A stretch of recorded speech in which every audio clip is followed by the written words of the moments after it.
Hi everybody, welcome back. My name is Ryan W. Smith. And my name is Tony Dean Smith. And today we will have an episode on storyboards.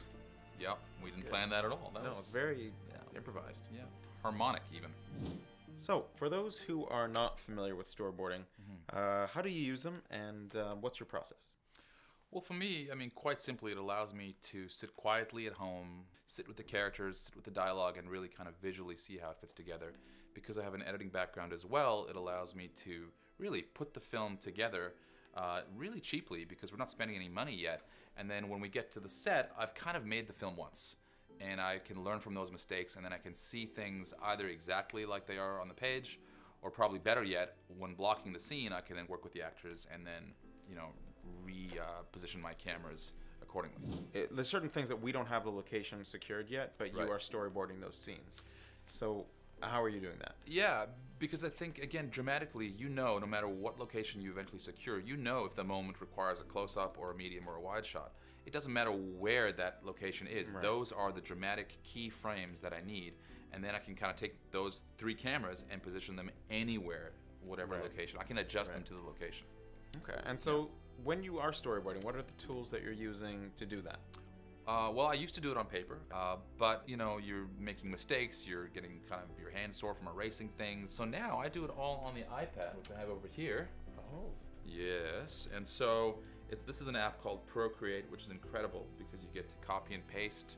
You get to have an entire library of scenes that you can start building up over here. So now this image, for instance, do you look in a mirror when you're drawing? Because it looks really incredibly like you.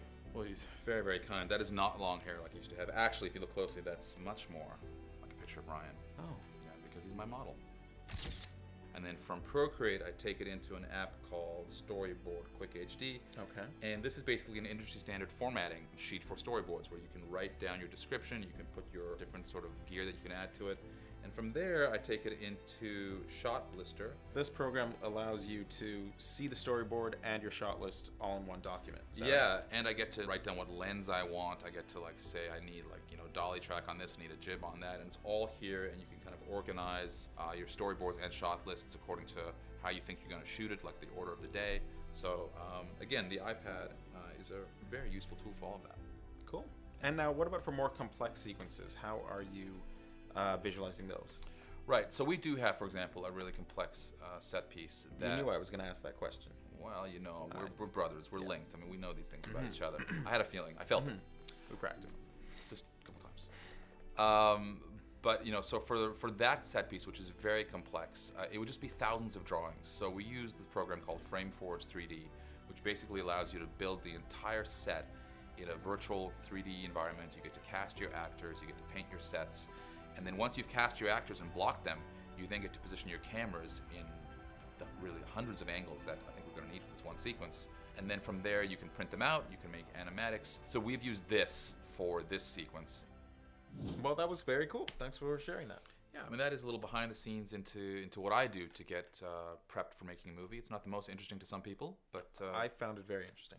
Wow. I did. See, brothers, it's very kind to lie. Well, speaking of brothers, next week on our next episode, we will be speaking with and sitting down with Frank Cassini, who's actually the latest to be cast in our film, and he is actually John Cassini's brother. Right. But on top of that, of course, Frank is an incredible actor, and he is a lifetime member of the Actors Studio. He also has a huge resume of film and television work, and he's also a screenwriter. Yeah, and Ryan and I have had the pleasure and the privilege of working with Frank in the past, and we have both had our eye on Frank for a certain role in this film for a very long time.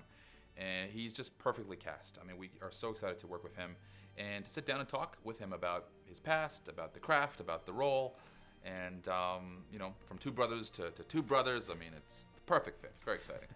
So please join us then. You can also find us at volitionthemovie.com. We're on Twitter at volition_movie. We're also at Smith Brothers Film Company on Facebook, and we're on Instagram. So we'll see you.